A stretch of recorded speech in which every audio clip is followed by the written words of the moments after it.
এই যে চাষি ভাই, আপনি যে লেবুটা করেছেন এর কেমন ফলন এবং দামটা কেমন? এতে খুব ফলন। হ্যাঁ, এটা পার প্রতি পিস আমি আড়তে 1 টাকা করে পিস বিক্রি করে থাকি।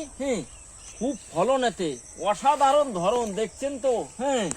যেতে কি পরিমাণে ধরন, গাছে শুধু লেবু লেবু। এই যে লেবুটা দেখছেন, এক এক থলি 3 থেকে 4টে 5টা লেবু, অসাধারণ ধরন। এতে যা ফলন, এ খাতে খুব অসাধারণ টেস্টিং। আচ্ছা, এই চারাটা কখন লাগাতে হয় গাছের? এই চারাটা আষাঢ় মাসে লাগাতে হয়। এই চারাটা আমি কিনেছিলাম। এ পার প্রতি 50 টাকা করে পিস। এমনি পাওয়া যায় 20 টাকা পিস, কিন্তু এটা খুব অসাধারণ ধরন তো। দেখতে পারছেন গাছে আমার যা লেবু।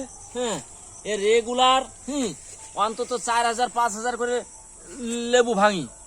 আচ্ছা চাষি ভাই, লেবুটা নিয়ে যান কোথায় আপনারা? এই লেবুটা আমরা বিশেষ করে মাছদিয়াতে নিয়ে যাই।